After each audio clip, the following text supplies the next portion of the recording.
Welcome to the show, everyone. I'm your host, Robbie, and this is The Unhinged Father. It's a podcast for normal folks looking for some humor, connection, relatability, or those who just like the sound of my sultry voice. A place where we can embrace aiming to be better people, but can accept that we will never get there. And that's okay. We're okay. I'm not some enlightened asshole here to tell you how amazing and perfect my life is, and then convince you to buy my how-to guide on how to make your shit not stink. I'm right here in the mud with you, working towards a better life, extending a hand out along the way. Now let's go ahead and jump into this week's episode. All right, everyone. Welcome into the show today. Hope you're all having a fantastic day, having a great week, having a great start to the year, all those things.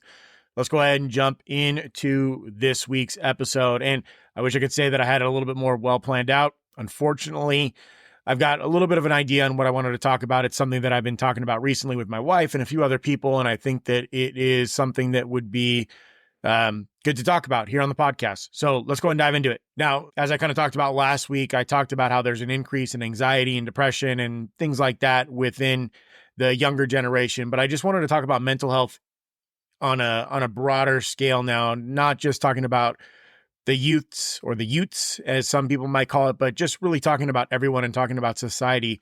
There has been a huge increase in acknowledgement and visibility into mental health and mental health awareness. And that's all really good. I don't think anyone wants to go back to the days where, you just kind of pushed it all down and repressed everything and didn't acknowledge that you were depressed or anxious or you had these things going on in your head or that you had some sort of mental deficit or mental disability or mental disorder, whatever it is, right?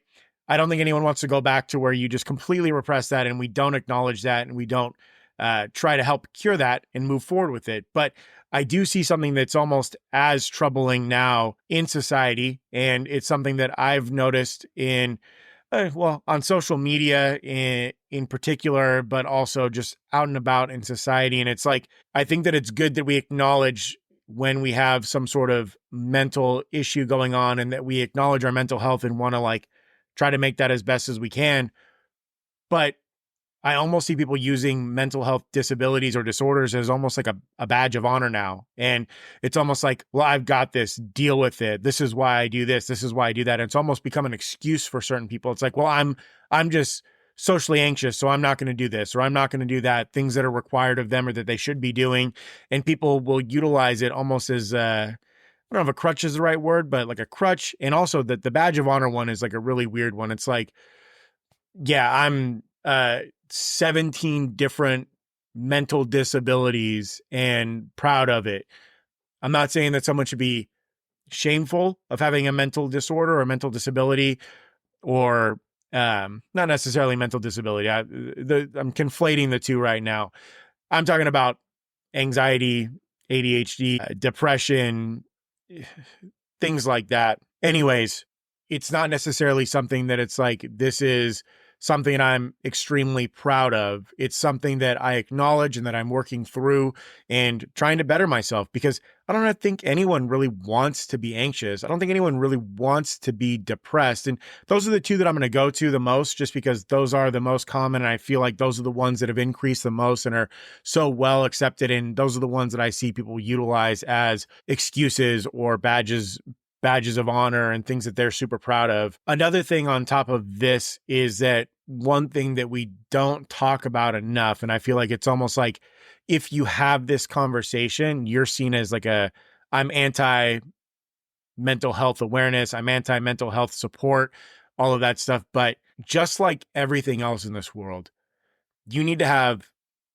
good mental health providers. You need to have people who are actually good at their job and doing a good job and who are actually providing you a service that's trying to make you better. It's just like anything within medicine. Like if you have a bad doctor or if you have a bad pharmaceutical, even if overall medicine, doctors are a good thing, all that, if you go to a doctor and they prescribe you something for something that you don't have, or they, schedule a surgery for, I don't know, an amputation because they think that you've got gangrene in your foot and you don't have gangrene in your foot. And then you end up not having a foot right. Those are all bad things. That's not a good thing. That's bad care. And so I would personally rather not have any care than shitty care. It's almost like having no care at all was better than having this bad care or having this misdiagnosis. And I think the same could be said for mental health. I think that the same could be said for when we go in to see a therapist or a counselor or something like that. If these people who we're putting our trust in are not providing a a good service to us, or if they're misdiagnosing, or if they're not directing you in a direction to actually get better or to deal with whatever issues you've got going on, it could be worse than just the repression aspect of it. Both are shitty, but I think that sometimes you could be led down a much worse path if you're giving this trust to someone who is either incompetent or potentially has malintent. We can take something as common as, I don't know, Tylenol or Advil and look at them and be like, hey, yeah, if I've got a headache, taking a couple Tylenol is a good thing. But if I go in and take 200 Tylenol, that's a bad thing. Too much of something can be a bad thing. And I know that there's a lot of different ways to go with this here. I'm not, again, throwing this out there. I'm not against people going and seeking help for their mental health or going to see professionals for their mental health. I actually strongly encourage going and getting counseling and talking to people who are experts within this. But I also strongly encourage you to make sure that you're doing your due diligence and not just trusting any person off the street or any person, right? You need to really dive down and make sure that what you're talking about with them is productive and that it's leading you down a good path. Like if you're going in someplace and you're just getting worse and worse and more depressed and more anxious and all this stuff, maybe that's not the right person for you. And I would say that one issue, a big issue I have with people that I've had personal experience within mental health, and I'm not saying that this is every mental health professional, but I've seen that a lot of times what the industry has almost become is just like a validation clinic. It's like everything that the client brings in, it's like, well, I've got to validate them. I got to validate their feelings, validate their emotions. I've got to validate everything. And if you validate everything, like not everything in this world is valid. I'm sorry, but there are just some things that are right, some things that are wrong. And it's hard for me because I'm very black or white on a lot of things. Even though I live in the gray quite a bit, like I have a very strong sense of right, wrong, things like that. And I'm trying to work on being able to see things through a nuanced lens. And one of the things that I've discovered is that it's not, say I have a friend who's got an issue and they're feeling these big emotions. They're anxious about something because some event happened and the event is neutral. It's not anything super crazy. They're not going to get in big trouble, but they're having these big fear emotions, anxiety, whatever it is. I've kind of learned to, when I'm talking to them and trying to help them, to validate the fear, like, hey, I understand why you could be feeling this fear. I understand why you could be feeling anxiety about these things. Like that's the part that I'll validate within them, but I make sure that I differentiate their emotions and what they're feeling about that from the actual event. Like I don't validate like, yeah, this is scary, or like, yeah, this is something to be anxious about. I don't necessarily do that. It's more like I understand why you have the emotion and why this is triggering for you. But at the same time, this event, it's neutral. It's not anything to be crazy about. And I'm not trying to shame you for feeling these things. I'm validating the fact that I understand why you could be feeling these things, but I'm also trying to calm you down from that event so you don't have those feelings, so you don't feel that anxiety. Because at the end of the day, anxiety was here for a reason. We have anxiety and fears because it helped us survive as a species and it developed evolutionarily for our benefit. But that being said, now we live in a society that's relatively safe and we have a lot less danger, and being constantly anxious and constantly fearful, it's not a fun way to live. And anyone that tells you differently is like, oh no, it's fine. No, stress kills, high anxiety. It's okay in certain moments, but if you're constantly on edge, you're constantly on fight or flight mode, it's not good for your health. It's not good for anyone. And it doesn't feel good. I know because I've been there. Another thing that pops up for me within the mental health profession with counselors, with psychologists, with psychiatrists, with whoever it is that one thing that can't be separated from this, and I don't want to go too much into like the political aspect, but I think it's worth touching on, because as Michael Jordan once famously said, I think this was him at least, I might be butchering the quote, but Republicans buy sneakers too. And both sides of the aisle, every person out there may need help with their mental health, may need to go and see someone and seek professional help, may need to go and see a counselor or a psychologist. And one thing that is very evident is that the mental health profession industry, whatever, I don't know what it's called, just that industry is skewed one way. And it doesn't matter which way you look at it, it is skewed one way. It usually falls in one political sphere. I'm not even going to say what it is. You know what political sphere that falls within. And I think that something that's interesting to that is like, even if you are someone like me who falls into different areas within the political sphere, I like to kind of stick in the middle and pick and choose what I feel is appropriate, what I think is right, what I think is moral, and what I think is best for society. That's how I roll politically. But what if you go in and you have these issues and then someone finds out that you disagree with them on one political issue, or that you voted for the wrong candidate, or that you disagree with them in some other aspect of society or culture? These are people that you are trusting your mental well-being to, and you're giving this huge amount of trust. You're trusting them with like the deepest, darkest secrets of your being, things that you don't trust anyone with, things that you've never touched upon with anyone, things that you probably don't even fucking know are there because you pushed them down so deep, and you're trusting them to someone. And it's really difficult. No one could tell me different, because I saw what was going back and forth with people that I knew, mental health professionals that I knew, on social media, online, in person, just the amount of vitriol and disgust that went back and forth in the last political cycle, the last election cycle. And you can't tell me that someone is able to completely differentiate themselves from those beliefs, from that hate, from that anger. And so if you've got a mental health professional who's seeing someone who believes something different and that comes out, it's a concern. It's a conflict of interest in all reality. And I don't say this thinking that, hey, you need to have like a Republican mental health professionals and a Democrat mental health professionals. Like, no, that's fucking stupid. What you really need to have happen is for this mental health profession to be filled with people that are diverse thinking, diverse all over the place, right?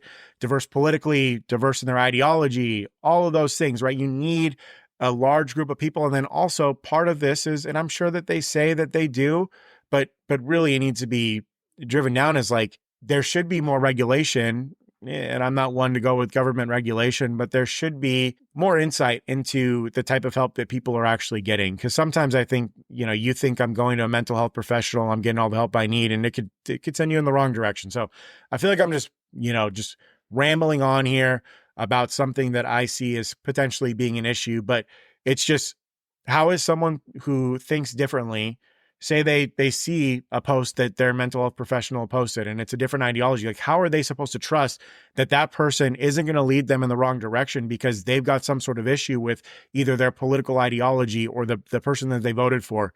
How are they supposed to have that trust between themselves and their mental health professional? And at the end of the day, that mental health professional is working for that person. That is their client. They should have their best interest in mind. But as we saw, if you think differently, in the way that the society is so galvanized right now, and just there's so much hate and anger that's constantly being spewed from both sides, is that I don't know if that is possible.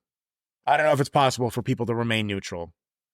And that's just my thoughts on that. So yeah, that's kind of what I wanted to talk about today. I think I rambled a little bit more than I normally do on this one. I think this would be a great one to have a conversation with someone who is a mental health professional, who's interested in having an open conversation about this. Not necessarily me attacking people who are mental health professionals. I think that a lot of them do a great job. But just like police officers, just like politicians, just like doctors, there's good ones, there's bad ones. And I think that it's fair to try to narrow down, like, who are the good ones? Who are the bad ones? What's the good stuff that's happening? What's the bad stuff that's happening? And that doesn't mean that I'm attacking like mental health profession in its entirety. I think that it's actually a really good thing. Like I already said, I don't want us to go back to the 1980s or the 1970s when we just pushed everything down. I think that was a bad way to live and that we should be having these conversations. We should be talking about it. But we also need to make sure that we're not going too far to the other side. Not going so far to where we validate every little thing, where the people aren't actually providing any of the steps needed to progress, to get better. And yeah, also, it sounds like it's just hailing outside right now. You got some thunder coming in. The storm just rolled in. And so if you hear background noise, that is hail hitting my house right now. So that being said, these are some of my thoughts. If there's any mental health professionals that listen to this and you either disagree with me or you'd like to have a conversation on this, not necessarily in a combative environment, but also not like every other podcast that's just like, oh, I've got a guest on, let me kiss their ass and agree with everything that they say. That's not going to happen here. I have questions and I like to question a lot of different things. And I'm always happy to hear other people's opinions of it and have like a real conversation about it. Because I think also one thing is that we've put so much trust in quote unquote the experts that we ignore our own intuition sometimes, that we ignore our own thoughts, our own opinions. And there are a lot of smart people out there, a lot of people who know about shit like this, who didn't necessarily just go to school for it. And I think that it's valid to have conversations between the professionals and the average Joes like me. They might be right. Maybe they are right. Maybe they've got more theory behind it. But I feel like you need to have that working knowledge of all of this stuff as well thrown in there and not just the theoretical. So open invitation to anyone who is a mental health professional and would like to have this conversation. Let me know. I'd be happy to have you on the podcast. So anyways, that's going to do it for today's episode. A little bit shorter, a little scattered today, a lot going on in life, but I hope everyone has a fantastic rest of the day. Have a great week, and I will see y'all next week. That's it for this week's episode. I appreciate y'all being here with me today. If you haven't yet, please subscribe to the show on Apple Podcasts, Spotify, or wherever you get your podcasting needs met. If you feel the show deserves it, leave a 5-star review. It really helps. For more content, follow me on social media. As the show continues to evolve and grow, I have a big ask for all of my Unhinged fans. Each week, I'm going to ask you to share the episode with one person in your life that would relate to or benefit from the message. Click the share episode button and text it to them, email it to them, or send it through social media. Whatever you do, please help spread the word to others. Your support and endorsement is greatly appreciated. In the episode description, you'll find a send me a message button. Use it to suggest topics or share your thoughts on the episode. Just a heads up, I can't see who sent the message or respond in any way, shape, or form. So if you would like a response or you want to be a guest on the show, send me an email at unhinged.father@gmail.com. Thank you for your support. Have a fantastic day. And as always, be good, try hard, do your best.